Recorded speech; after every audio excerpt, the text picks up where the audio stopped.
bani 이다옥 씨는 뭐 만나시죠? 그래 왜 하시고? hey tumin la yun na asisu itaw dagina connection phaujan na na masase yang wadi bane ba nang patang sa na heng laksil laga ito lengselo ito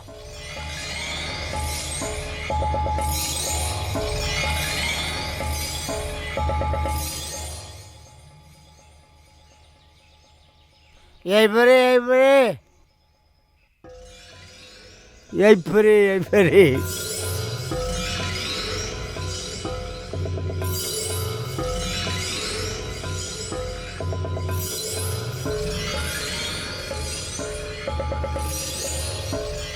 Nang kaidaw ba?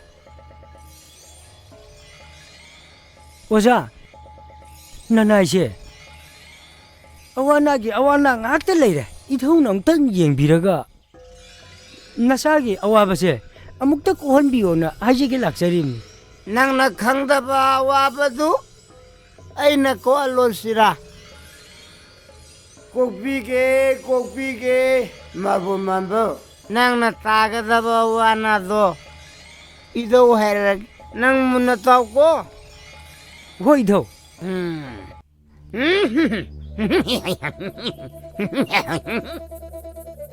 Gala ka na kijapasi. Gala ka na kijamo. Kilika. Idere marbon manba. Nang yuga thawnu ko. Ngauni. 아이디 하피샤펠 아와나 따더리나 Ado nang mi khanal chaina tawnu ko. Mi bubini. Ai dare mi wai bai bungo nang na thawai na haire se munata selu Bangkhal lakpa thaje nang khara che khelu. Pokhar horuk tawri Ai dare nang na sahi marbu surak pa matam da di ko. Nang ginaya khuding magto. Loi ken dawri. Da. Salo mathang mi koro.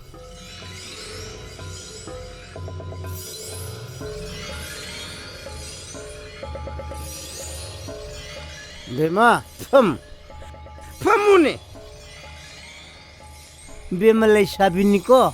Hoy man ido. Adudi nung sinungon giyang balakpoy ram ganine. Noy na karinta hay doktrasu. Idaw na ngasay gangram. Ngasay gi lainina. Bema na kutupiro. Idaw kaneksa lang totoge. Lay pao sunaban ni ko. Yare. Idaw the connection somewhere. Siday boso ba? Ay lay tongage ko. Bema. Ay lay tongage. Idaw gi lay pao muna taho ko.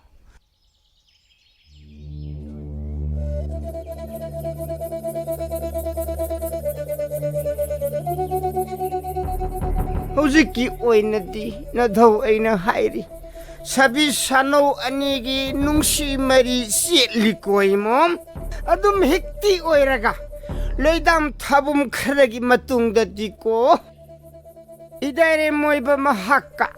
Kainaw sinaw hay ba tangkak lain he imom oibi. Adum hekti oiraga. Idhaway na ne. Ingak thong na ngakpige. Ikan thong na kandige ko. Hojing makidi idhaway na hiram liram katuna ne. Idhaway na kanbang ambagi makulay triye mom. Hila ka macha na kaki. Ala ka tamati ko ma. Tarin kik pa na kacha.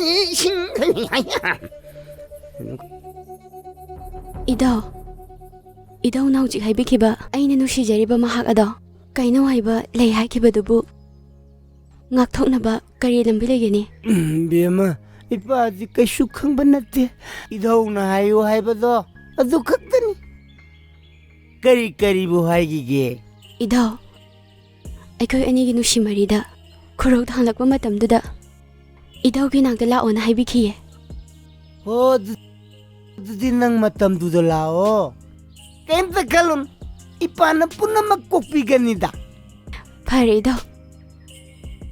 Ay soydana matamduda lakjage. Yare. Ibe manang matamduda lakpa kaunu ko.